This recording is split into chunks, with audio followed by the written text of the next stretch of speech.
best-selling author is back. Anthony L. Kelly with his award-winning book Saving Miss Caroline, Michi, and Jaja. The link is at the top line of the description box. If you're a reader like me, trust me, you will not be disappointed. Once again, the link is at the top line of the description box.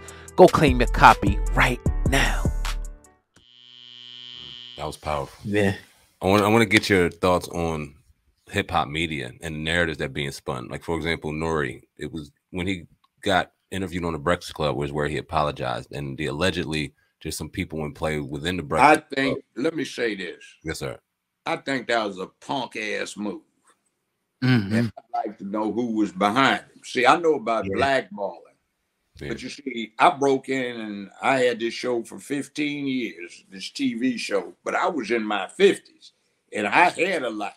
I'd gotten the youngest person in the world on death row, off death row, after taking it to the Arkansas Supreme Court. I had tried a whole bunch of murder cases, 42 capital murder cases as a defense lawyer, and a bunch more that they didn't ask for the death penalty.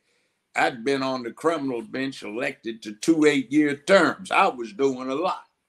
So I know about getting a job. But you see, Hollywood tries to control you because they're not about money. They're about an agenda. Now, here's something that most folk don't know. They talk about Judge Judy and Judge Mathis and Judge Maybelline. They talk about Oprah Winfrey and Dr. Phil. Guess who had the highest ratings? Judge Joe Brown.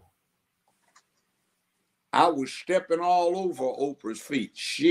I'm not Oprah. I was beating Oprah's behind every week of the ratings year for the last several years. It was Dr. Phil, Oprah Winfrey, Judge Judy, and Judge Joe Brown in this select 4-show section of CBS syndication. They tried to knock me down so badly, they wouldn't even put me in TV Guide in Los Angeles, California. People calling up, when's the show? And every time I started beating Judy, they would exercise a different option Nielsen would give them for the two of us, but they never would exercise it for me. In the Southeast, where they played me at 9 o'clock, 10, 11 o'clock at night, I was beating every show there. #1 in the ratings for an hour format, but they didn't want that. I tell you something that you should do if you ever deal with a corporate entity, buy a share of stock and get a hold of their corporate newsletter. They can lie all they want to you, but if they lie to the shareholders, they're looking at 10 years in a federal penitentiary. So we'll see what they say. They were saying the Judge Joe Brown show, outstanding. It has contributed to CBS having an unprecedented 14 straight quarters of financial growth. The top last 4 have been the highest in the history of CBS, thanks in large part to the Judge Joe Brown TV show. And these low-down punk-ass clowns were telling me, oh, man, things are really going down. Everybody's taking a hit. We're all got pay cuts. You a damn lie. Last month on the 11th, you got a goddamn raise, and this is what you got. Wow. Supposedly for being involved with my show, so screw you. So they wanted me to take a massive IOU, and you had to put aside 100, 150K every year so you could get an audit done on the books as to what they were stealing from you. And I tell you something else, the only way you will get a square deal out of this entertainment industry is to have a certain percentage of the unadjusted gross from the first dollar. Otherwise, these bastards will cheat you out of it, and they will stab you in the back, and then they cut each other's throats and then grin about it and ship scrabbly and nibble cheese and crackers, you know, sitting on the leather upholstery in a 5-star hotel's bar area. Deep. Very deep. In the building right now with Judge Joe Brown. Yeah. Just want to end on a light note. We definitely appreciate you and we'll love to have you back on, but don't want to hold too much of your time. A lot of people throughout time has definitely done some funny ass impersonations of you. Are you like the type of brother that enjoys those, or did you take offense to any of those? They crack me up. I have thick skin. But before I say that, there's two things. I'm delivering service and selling sauce these days. Yes, sir. JJB BBQ. That's Judge Joe Brown. JJB BBQ. That's barbecue. JJBBBQ.com. Go there and get yourself some. You'll find it's the best sauce you've ever tried.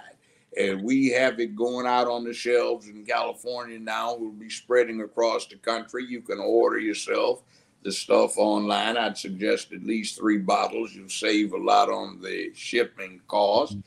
And we just signed some paperwork with a large online business that delivers in these electric trucks. Nice. So we're going that way. And the other thing is, I'm semi-retired. I don't need to work except for amusement or to keep myself occupied or doing the right thing. But they talked me into running for mayor of Memphis, Tennessee next year. So Right. I filed the treasurer's appointment, and that's going to be JJB for mayor of Memphis, Tennessee in 2023. Nice. Send Brown downtown if you want to take back your town. So it's JJB 23. Let's take it back. And we can make this city a mecca for the United States of America, especially for our folk. And I'm going to completely revise the way the police department is structured. We're not going to have any of ineffective civilian oversight. We're going to have civilian control of the police department. Like you see with the Pentagon, you got civilian commander-in-chief, you got a civilian secretary of defense, Army, Navy, Air Force. We'll have civilian directors, sub-directors, homicide, uniform patrol, traffic, etc., juvenile. I'm going to set up some community arbitration panels where lawyers aren't allowed to practice, something like what I did with my show, so we can get people an opportunity to have peaceful resolution of conflict rather than popping caps on themselves. I'm going to do youth counseling. I'm going to talk to them. I've got some programs and some people, not so much programs, but the people, where we're going to put manhood in some of the would-be thugs' heads so they become sources of community order instead of disorder. I'm going to sink some hydroelectric turbines, generators down in the Mississippi River so we will have free electricity and we can bring industry in here, jobs and big time payments and hourly wages. We've got Ford Motor Company 45 miles outside of downtown Memphis and Cadillac a little bit further. And in 5 years, they're going to be hiring close to 50-some thousand folk in this area. And I want to get that brought into making Memphis the new Detroit for America for the 21st century, because California says nothing but electric cars. Yeah. And I think it's about 14 more years. And in 12 to 15, the 7 largest car manufacturers say they will not sell anything but electric cars after that point. So I want this to be the point where we get all of that industry. We have barge traffic where these barges are loaded up in Europe, put on ocean-going barge transports, brought across the mid-Atlantic to the port of New Orleans. They drop the hatches and bring the barges up to Memphis, which is the distribution center of North America for Canada, U.S., and Mexico. And everything else, no matter where it comes in, has to go through here. Let's bring it here directly where it's cheapest. So we want to bring in more industry from Europe, raw materials where they can be manufactured here with electricity, sell that from New Orleans to Louisville to Chicago and all other points, make a hell of a profit about it. And another thing, when Asia makes these cars, Korea with Hyundai and, Japan, Toyota, Mitsubishi, Lexus, Honda and all of that, instead of shipping it from there to the West Coast to the port of Long Beach in Los Angeles, let's save them 9-some thousand miles and they go through the Indian Ocean, the Suez Canal, the Mediterranean, and then up to Memphis where they get directly in the center and they don't have to ship it 2,000 miles by train from Long Beach to Memphis to get in the distribution net. We can have a great thing here. Yeah. And, you know, one of my former law associates and at one point part-time public defender in my courtroom for 10 years is now the new juvenile court judge. And I know he knows how to get it together. So we're going to have a hell of a reform. And we had somebody, woman noted as the most crooked DA in America, got her ass turned out by somebody new, and maybe there'll be some changes there. So we can make this place happen. I want to do something else. Instead of making Proud Boys do this, I want to set up through the mayor's office, which Tennessee law will allow, a community militia. So we get retired first responders, veterans, good citizens in our neighborhoods too, who don't mind attending drill once a month. They'll take $1 for it. They don't even want that, from what I'm being told. And we can organize and have them go out and back up the police and do the same thing where they get dads in school, where they impose order in the school because there are some men there who are set up to do their thing and given the power and authority to do it. So we can turn stuff around, and there's a lot more to it than that, but I don't want to take up too much time, so we can hit it and get it together.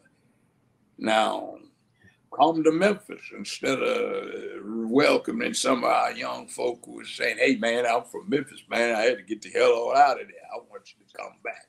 Right. We're going to make this the place to be. And by the way, this entertainment thing with the music industry, movie industry, there is no reason why the hell Memphis, predominantly black, has got to focus on Elvis. We ought to be subsidizing black enterprise here. The city council just okayed $242 million to a hotel chain that's already down there to finance their expansion for tourism.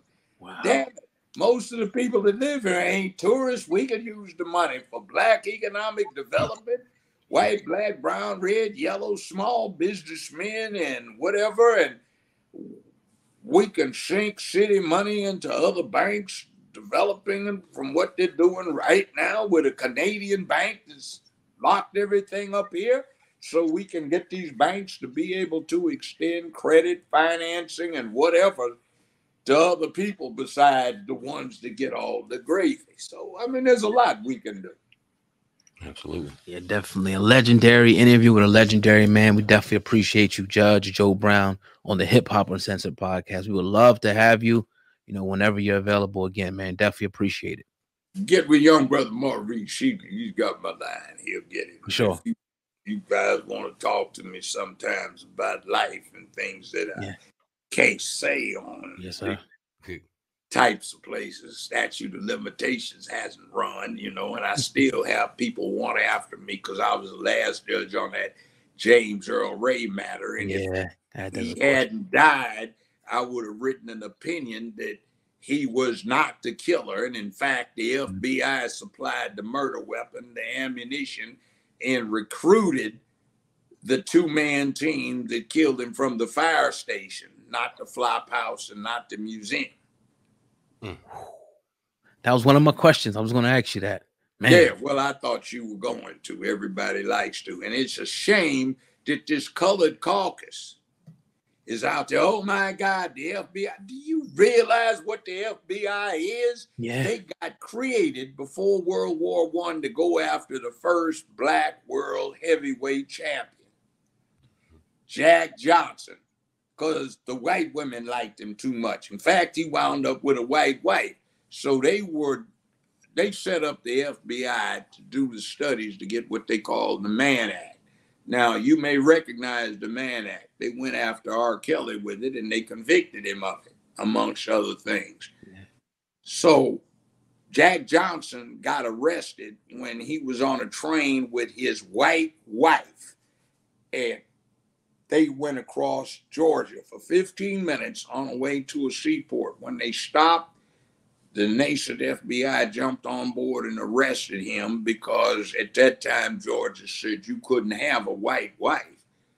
And they said under the Mann Act that was transporting females across state line for illicit purposes.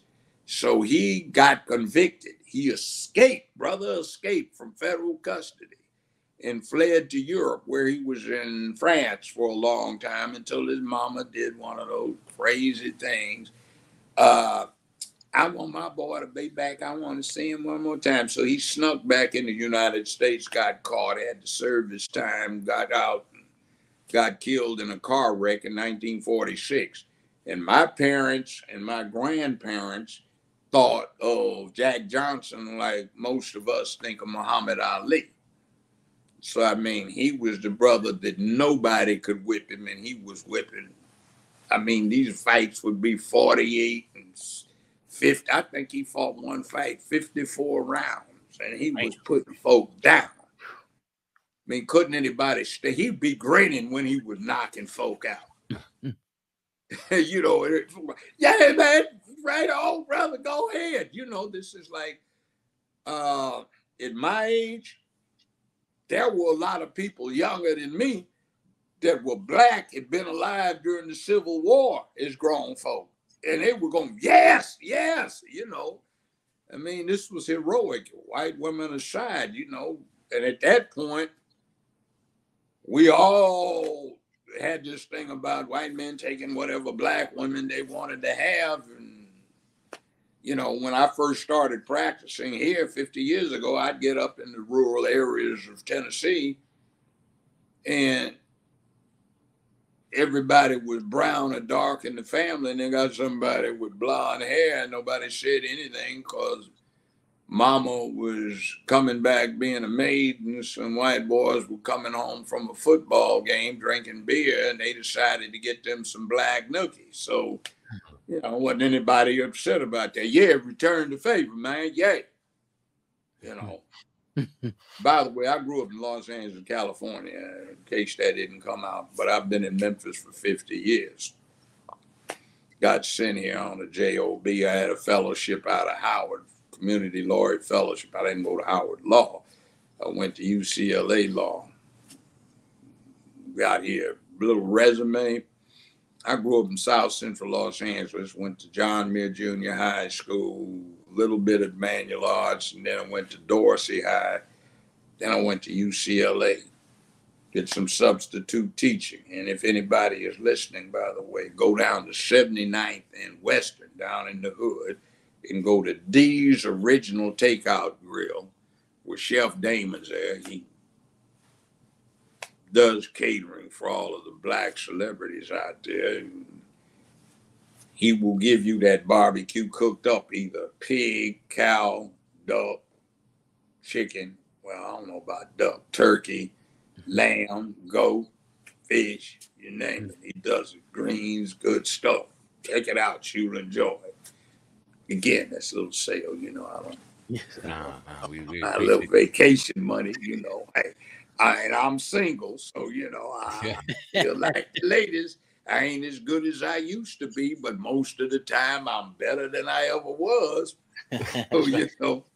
The OG, Judge Joe Brown, dropping gems on the podcast. Sir, we definitely appreciate you. We're going to get in contact with Mr. Duncan and definitely have you back on soon because there are topics that need to be discussed that other platforms are scared to do. So we appreciate you coming on and doing anything for us. And thank you very much. And aside from the program, you just want to chat, man. I can give you some fill-in that you might be able to use your own. You don't have to give me credit for it. Ask him for my number. Send me a text. Let me know who you are so I can get my phone to let you come through. But anyway, man, it's been fun. Yes. Sorry for pontificating, but that's what we old folk do. We got to spread what we know before we stop breathing. You know? Yeah.